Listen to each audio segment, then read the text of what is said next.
Iraq economic news and points to ponder Tuesday afternoon, May 27, 25. Listen to the full version on the official dinarreport.com website and become our supporter on Patreon. Customs is about to recover more than 17 billion dinars from violating companies, projects, and factories. Tuesday, May 27, 2025, 12:37. Economic number of reads 178. Baghdad, Nina, the General Authority of Customs announced, on Tuesday, that it is in the process of recovering more than 17 billion dinars from companies, projects and factories that violate customs exemption controls. It stated in a statement, the customs exemptions follow-up team has begun following up on the legal measures taken against companies, projects and factories and the extent of their compliance with controls and instructions, in cooperation with the Customs Affairs and Tariff Audit Departments and the Exemptions Audit Team formed by Cabinet Resolution No. 27037 of 2023. It added, the Customs Exemptions Follow-Up Team made surprise visits to 74 projects, including 41 investment projects and 33 industrial development projects within each of the governorates of Baghdad, Mosul, Kirkuk, Karbala, Babel, Najaf, Basra, Sulaymaniyah, Anbar, and Muthanna. She explained that the team was able to record violations of the controls and instructions for customs exemptions, as a result of which the total amounts that were calculated for the purpose of collecting them from the violating companies amounted to more than 17 billion dinars. Al-Alami stresses the importance of activating diplomacy to recover smuggled funds and extradite wanted persons. Money and Business Economy News. Baghdad Federal Integrity Commission Chairman Muhammad Ali Al-Alami stressed on Tuesday the importance of activating diplomatic channels to recover smuggled funds and extradite wanted individuals.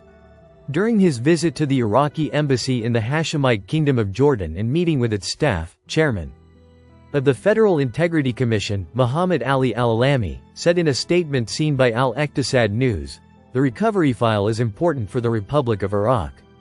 Through it, smuggled funds are returned to the public treasury and used in development projects, as well as the extradition of wanted persons and their referral to the judiciary to receive their just punishment.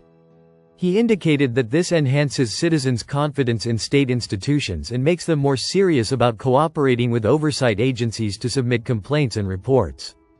Al-Alami pointed to the difficulty of the recovery field and the complex and thorny procedures that confront it internationally and regionally, expressing his hope that the Embassy of the Republic of Iraq in Amman will provide the necessary support and cooperation to follow up on this file with the authorities in the Hashemite Kingdom of Jordan. He explained that states parties to the United Nations Convention Against Corruption must comply with the provisions and articles of the convention, particularly those contained in Chapter 5, which considers asset recovery a fundamental principle of this convention, and that countries must provide each other with the greatest possible assistance and support in recovering smuggled funds, extraditing wanted persons, and preventing the transfer of proceeds derived from criminal acts. Al-Sudani discusses with the British ambassador strengthening economic partnership and cooperation in infrastructure development. Prime Minister Mohammed Shia al-Sudani received the British ambassador to Iraq, Irfan Sadiq, on Monday. They discussed ways to enhance the economic partnership between the two countries in light of bilateral agreements and understandings.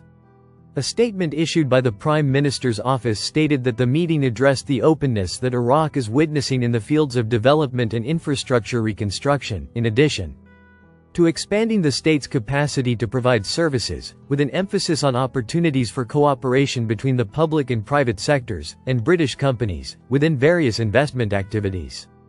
For his part, the British ambassador expressed his country's government's desire to consolidate cooperation relations with Iraq and work together to enhance stability in the region. When the central bank abandons its basic duties, Hussein Ismail Al-Tay, May 26, 2025. The central bank carries out its basic tasks, which are issuance of local currency, creating monetary balance.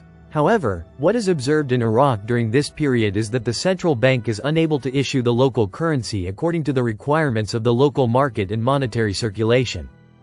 The reason is that influential parties are printing and issuing counterfeit local currency in India, as is available from circulating information, converting it to dollars and smuggling it to Iran. This threatens and prevents the central bank from carrying out one of its basic tasks, as flooding the local market with original and counterfeit local currency will result, firstly, in an increase in the monetary mass of the local currency and a decrease in its real value against foreign currency. Secondly, it will lead to the smuggling of dollars to Iran for the purpose of helping it activate its economic activities in the international trade market. The result of this process is the inability of the central bank to perform its second task, which is to create a balance between the original and counterfeit local currency offered for circulation in the local market and the available foreign currency. This will lead to a decline in the real strength of the local currency. Therefore, the financial and economic authorities are paralyzed and unable to perform their basic duties in leading the country's economic activity. Professor of International Finance. Listen to the full version on the official dinarreport.com website and become our supporter on Patreon. Source: Dinar Recaps.